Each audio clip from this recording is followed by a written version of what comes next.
Hi, I'm Rick Krane from Angler's Artistry, and we are here with Scott Lula from Wisdom, Montana. And Scott came out to join us for a workshop on doing some traditional taxidermy and doing a little bit of molding and casting. Scott, how long have you been in taxidermy? Oh, I played with it most of my life, actually. You know, my uncle would practice taxidermy whenever I was a kid growing up, and I've been to I've been to school and a couple community classes on it, and been doing it off and on forever. So you went to a traditional taxidermy school? Yes, I did. Okay. How long did you stay out there? 8 weeks. And you learned a good amount of fundamentals You and bet. good foundation work. Good. So you decided to come out here all the way from Montana. And what were some of your goals when you came out here? Well, wanting to learn how to properly mount a fish. I mean, just look at the anatomy and make that fish real. I've done fisheries work for the state of Montana for over 25 years. And any of the mounts you see out there, they just don't look like a fish should look. What do you think some of those things are that really stops the traditional taxidermist from making a fish look like a fish? The carving of the bodies, the setting of the eyes, just the motion and fluidness, just knowing the anatomy of a fish. So you did some traditional skin mounts here, and this is a Arctic grayling. And this is one of the fish that you worked with, you know, as a fisheries person. And so to buy a body for this fish, you know, have you ever bought commercial bodies for grayling? No. Okay, and that's because? Because nothing ever matches up. They're usually too big. But most of the bodies are out there are out of Alaska. Sure. And they don't even come close to what's in Montana. A few things that we tried working on here in the workshop that was kind of fun to do. We did some traditional incision work on some of the fish, but we also did some additional type of work where we looked at tubing some of the fish and doing an alternate type of incision. The incision for this fish right here actually comes up as a zigzag, and what we ended up doing is creating a pedestal out of the fish. So, you know, this way it can be viewed from both sides. Right now the fins are temporarily in place for this fish, and then we have the brown trout over here. This was just a traditional, conventional wall-mounted type of fish, but you know, you molded and cast the head. We molded the casted the heads, carved the bodies, made gang molds for the fins, and that was another one of my goals, was to learn the proper techniques for molding and casting. It's something I've never dabbled with, and something I'm going to try to really lean into hard. Did you find it difficult to work with the silicones and the urethanes? No. So it's more just procedure than it is a procedure, methodology, yes. Sure, sure. That's your actual head mold over there for that brown, isn't it? Yes, it is. Okay. It's silicone head mold. And the detail, how would you say that it compares to?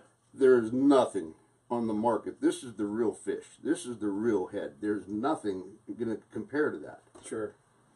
Well, and I think that's the important thing about having goals and about looking at what you want to learn.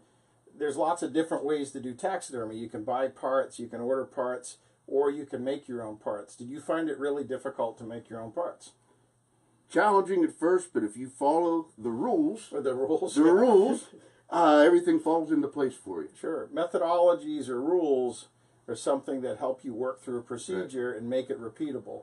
And that's the important part, because if you're going to make molds or you're going to make casts of anything, you want them to be something that you can use over and over again down the road. So you want to make it as simple, efficient, and cost-effective as possible.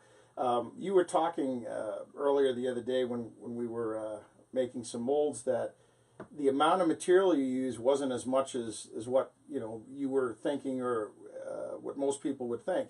So have you found, after we did a cost breakdown, that making molds and casts are cost effective? Oh my, yes. So yes. Compared to buying parts and compared to making your own parts, you know, in the long run, you're going to spend time setting everything up, doing everything. You're going to have an initial output. You're done. Sure. I mean, 50 heads, 100 heads. Sure. So those are some eyes over there that we worked on as well, custom painted eyes, and that was part of one of your goals too. Oh boy, those are amazing. Because there aren't really any Arctic grayling eyes on the market, and there really isn't any West Slope cutthroat eyes on the market. So, and even with browns, as a fisheries person yourself, you know that every brown geographically or even species-wise can have a little bit different look to them. The realism on what you can do in basically with Rick's methods, how easy he makes it to paint these to match up to the anatomical correctness is just, it just blows you away, man. Well, yeah, it has me. I know that. I like using easy and fun all in the same sentence.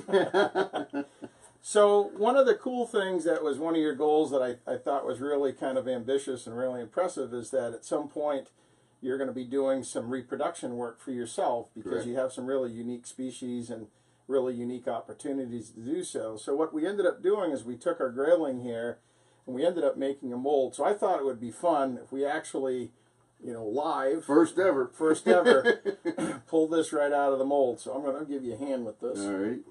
I'm going to open this up, and if you can try to get your fingers in there.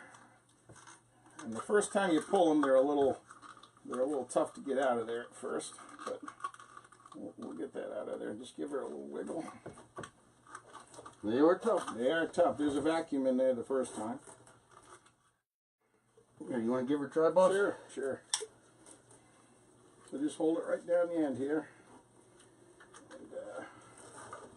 And sometimes just reaching in here a little bit. Hands of experience. Yeah. Once we get her out, she'll be out. When you have smaller fish like this, sometimes it's just a little bit more challenging to try to get your hands in there. Here we go. There it is. All Wow. Wow, that's cool. So, live, first time, pulling it out of the mold. Okay, and this is no incisions, no flashing, No seam work. no seam work to do. And you know what? Seeing how it's the same fish as this grayling, let's pop that dorsal off and see if she'll fit right in there. Just like that. So we've created just basically a carbon copy of the actual skin-mounted grayling, and we can take virtually, you know, let's grab that tail fin there. Okay, and same thing, you can put that tail right on there. Boom. There it is. So, in the end, you have your goals, you work on your goals, and now the key when you go home is Practice. Practice. That's right. So on behalf of all of us here at Angler's Artistry, Scott, it was great to have you out here for sure. I'm Rick Krane, and I wish you my very best.